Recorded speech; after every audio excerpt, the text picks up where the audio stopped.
Dr. Heidi Cook, the owner and the medical director of the spa at West Glen in West Des Moines, Iowa. And this is the Dr. Heidi Cook Show.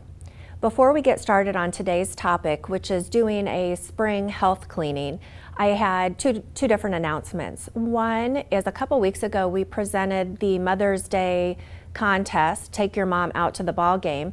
Those entries were due in yesterday and we picked a winner. So the winner for that contest is getting 4 tickets to the Chicago Cubs versus Washington Nationals game this Sunday on Mother's Day. Start time is 1:20. And the entry that won that is Kristen Bell. She is a mother herself, but wrote in about her mother, and so they will be receiving 4 tickets and having a weekend up in Chicago. So congratulations to Kristen and happy Mother's Day to you and your mother. The second announcement is I wanted to tell you about the launch of the Spa at West Glen's new app for smartphones. So what you need to do is if you have an Apple product, go to the Apple App Store, Google Play for all other smartphones, and search for Spa at West Glen. You can drop off the. So search for Spa at West Glen. It's a free app. You can download it, and what you will find there is we will constantly be updating that with our current specials. Also, you can get to our full menu. You can watch past episodes of the Dr. Heidi Cook Show, and hopefully in a short time we will have online scheduling available through the app also. So if you go to Google Play or the App Store and search for Spa West Glen, you'll find it there. So when we come back, we are going to take a look at a couple of different topics on doing a spring health cleanup. So we'll see you in just a few minutes. Welcome back. Now that it's springtime, I thought that it would be a good idea to do a little bit of a spring health cleanup. So there are 2 different topics that I want to look at for today. You've noticed now that it's nice outside, people are doing their spring cleanup out in their lawns. What they're doing is they're picking up twigs, old leaves, debris, cutting things back to the basic green plant so it will have life this summer, then will thrive. So I want to do the same thing for you. What we want to look at first is the different recommendations for screening guidelines, and these are always changing. So first of all, what is a screening test? What a screening test is typically it's a laboratory test, but it is a strategy to take a look at a population and see if you can diagnose a disease that they may have, but they don't even have any symptoms yet. So this is something that is best used when a disease is very serious and very treatable, because you want to catch those in their earliest forms. So there is a task force, it's the United States Preventable Services Task Force, who is made up of doctors and disease experts who are constantly looking at the guidelines and looking at the individual screening tests. What they do is they obviously want to be able to detect things early but without wasting money. They want to look and make sure that they have the most current things available to you. So they are changing things, and in the last 10 years a lot of things have changed.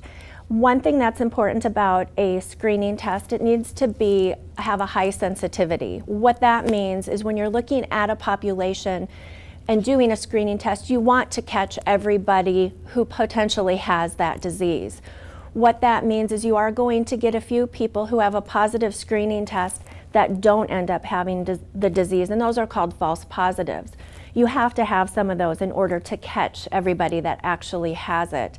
That's why a screening test is just the beginning. If you have a positive, you need to do further testing. But let's take a look. First, I want to look at the main category of cardiac, because there are several heart-related screening tests that you should be having. Now, in general, you should be having a physical exam by your internal medicine or family practice doctor every 2 years. What you need to be watching is you need to have your blood pressure checked every 2 years.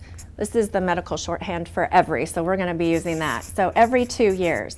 Now your doctor may make this more frequent if you have other risk factors such as high cholesterol, high glucose, family history of blood pressure, but this is the general recommendation for the beginning of your cardiac. You also need a lipid profile.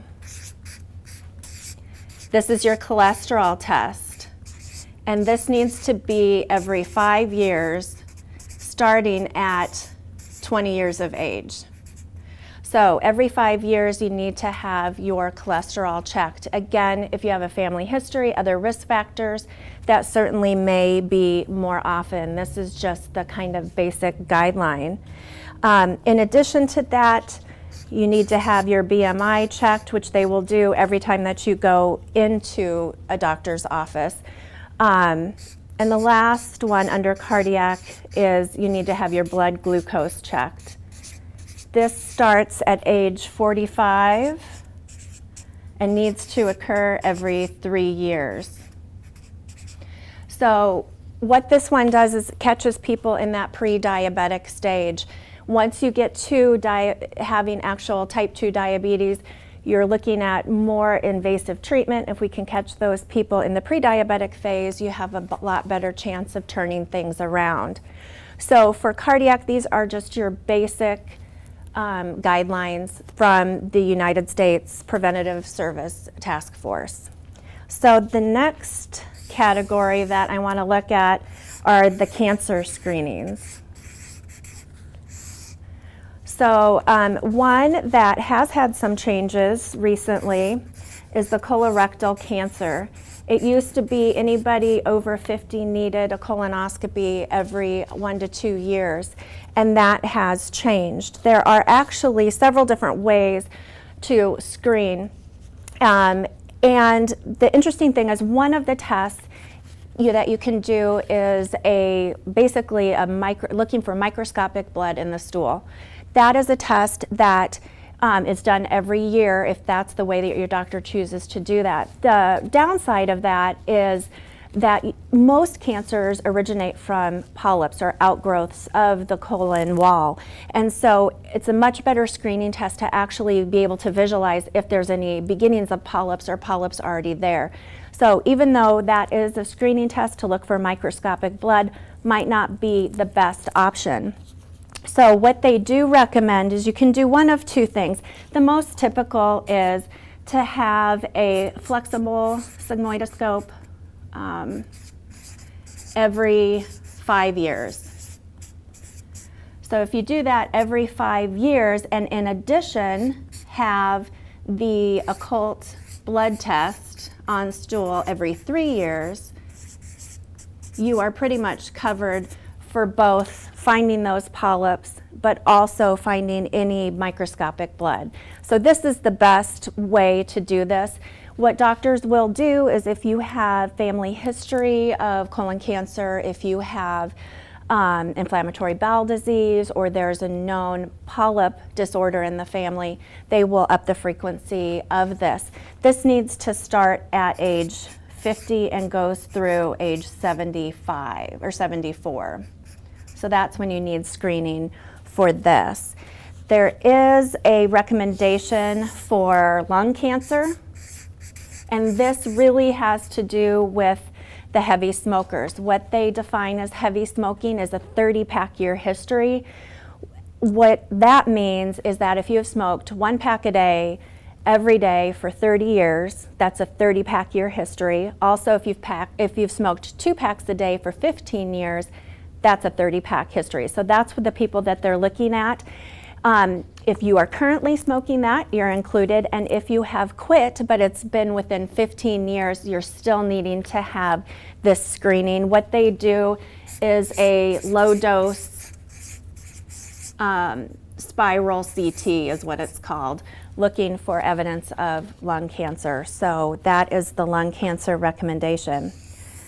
And then the women have a couple of other screenings that they need to undergo. The breast cancer has had some changes. The mammogram is your basic prototype for your screening test. For women who are 50 to 74, this needs to be every 2 years. This used to be the age of 40 and was every year. Obviously, a conversation needs to be had with your doctor between the ages of 40 and 49 to see if you would benefit from being screened early. Obviously, family history, genetics would mean earlier screening. And then the last for the women is looking for cervical cancer. This used to be your yearly pap smears, which has now they've found that they can stretch that out. So this is recommended for age 21 to 65 and is every 3 years. What they are also starting to do is screening for human papillomavirus, HPV, which is a virus that one of the subtypes does lead to cervical cancer. So they're doing that screening along with the pap smears to get a better hold and a better watch on those women, since this is one of the most treatable forms of cancer. One big change for the men is there is no screening for prostate cancer now. They used to watch the prostate-specific antigen, a blood test, and they found that there are many men that have prostate cancer that it's so slow growing and it doesn't lead to any additional health problems that they're just passing that by. So these are your basic screening tests, and everybody should take a look at those and make sure you talk to your doctor. Welcome back. Now what I would like to do is I'd like to share with you my 5 top supplements that I think almost everybody should be on, whether you're healthy or have some medical issues. So there's some recent studies that have shown that 75% of your health and life expectancy are determined by lifestyle, environment, and nutrition. Probably just as important as that is not only your life expectancy, but the days that you are healthy are also determined by lifestyle, environment, and nutrition. So what that says is we have a lot of control over our own health. One of the topics, nutrition, I want to look at not necessarily the food today, but the supplement choices. So why do we need supplements at all? Even the best, most finely tuned diet will fall short in a lot of different categories. Your body needs 40 plus nutrients each and every day, and it's hard to eat a variety and get all of those nutrients every single day. So that's why we need supplements. Also, modern day foods are a little bit more deplete in nutrients than they used to be. Long time ago, people would walk out to their garden and pick their fruits and vegetables and eat them that day. Now we are getting fruits and vegetables from thousands of miles away. As soon as these are picked, they start becoming deplete of some of their nutrients. The cold storage during transportation, some of the cooking methods, that our food just does not have as many nutrients as it used to. Our soil is depleted in minerals, magnesium, and zinc. And so we're just not getting some of the stuff that we need. So that's why we need to supplement with some products. So then the question is pharmaceutical grade products versus store-bought products, which would be your grocery store, your convenience stores. So there's really 2 big differences. The biggest one is that the pharmaceutical grade products are more stringently regulated by the FDA.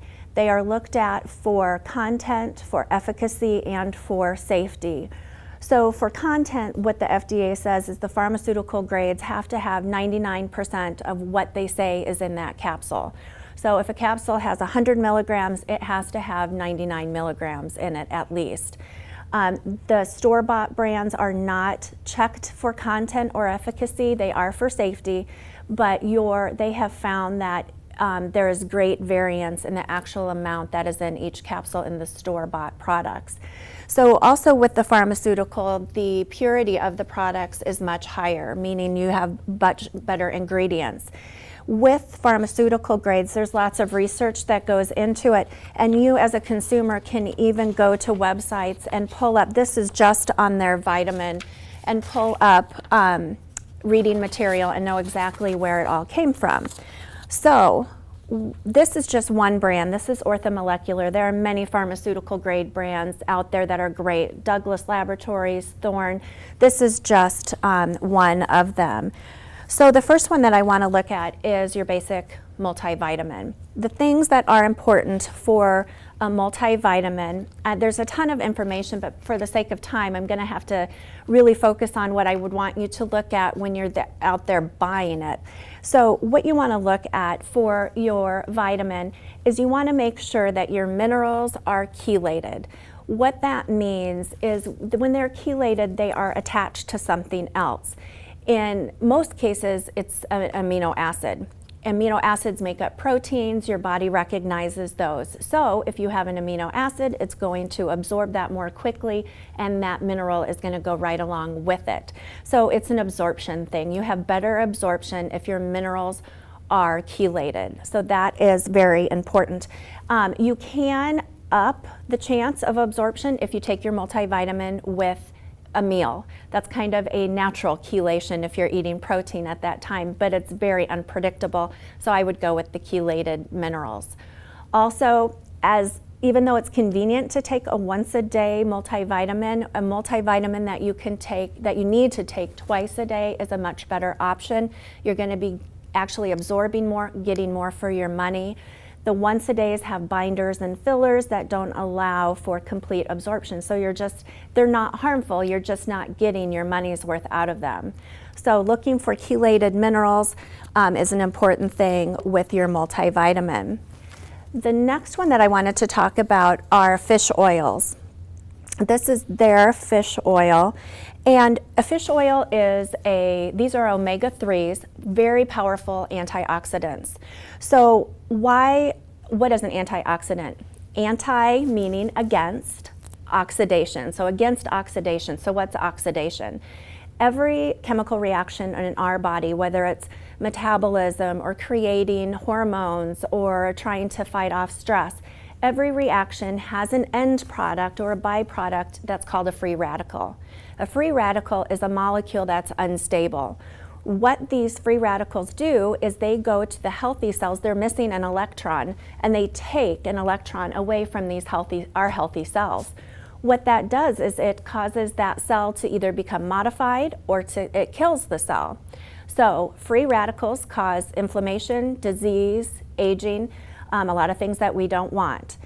It is a natural byproduct to some degree. So we are going to have some of it, but some of the things that we do as far as lifestyle really increase the amount of free radicals.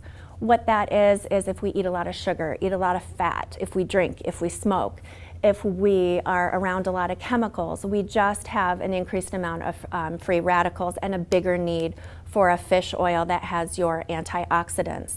The biggest thing with this that I would want you to watch is the milligrams of omega-3 that you're getting.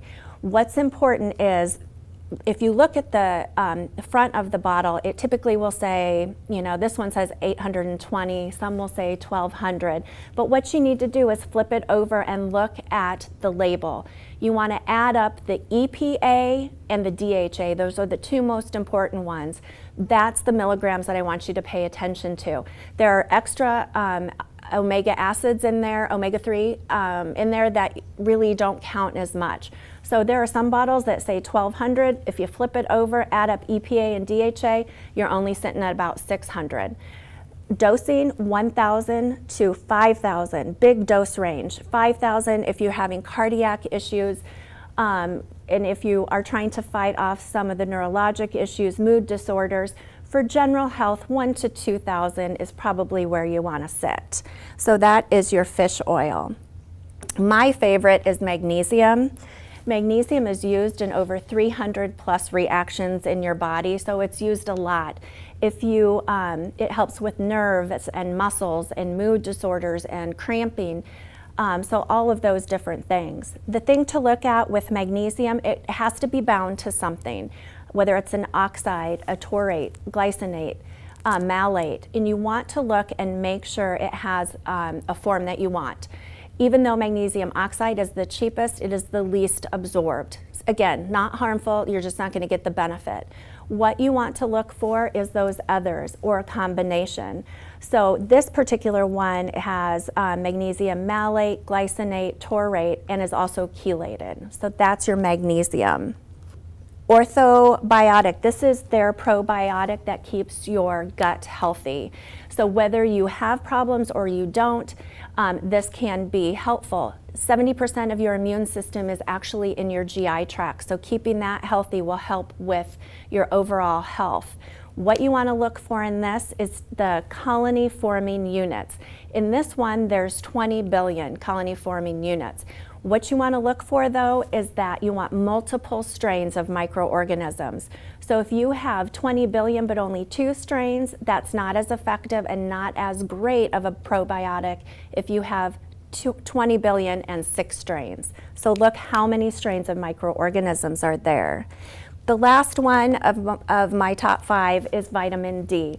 I would say the majority of Americans are deficient. We don't get the sunlight to make enough vitamin D, and you want to take vitamin D. This is great for preventing cancers, preventing neurologic issues, for mood disorders, for bone health. This one is fabulous. If you really, I would say most Americans would need on the range of 3,000 to 4,000 international units a day. You can take more than that very safely. Toxicity hasn't been found until you get up to the 40,000 every day. So taking 3,000 to 4,000, this is actually a 5,000 international unit capsule, is perfectly safe. So these are my top 5 supplements that I think healthy or someone with medical issues should focus on. So hopefully today we've got you started on your spring health cleanup. If you have not had your physical, get into your doctor, your internist or medical family doctor, and ask them about your screening tests. You want to keep on top of those so we can catch things early. In addition to that, hopefully we have taught you a little bit about how to supplement your nutrition with some products. So my favorites again are the multivitamin, looking for chelated minerals and needing to take it more than once a day.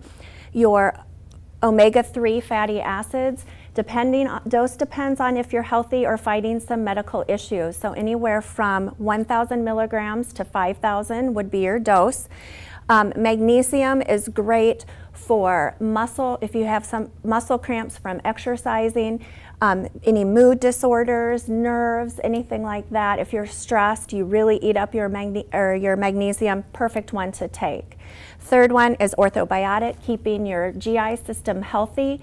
That will keep your overall system going and fighting infection. And the last one is vitamin D. Many of us are deficient in that, and that's an easy one to supplement. It fights a lot of preventable diseases and is an easy one to take. So those are my top 5, and hopefully those will get you off to a healthy spring. And join us again next week for another episode of the Dr. Heidi Cook Show.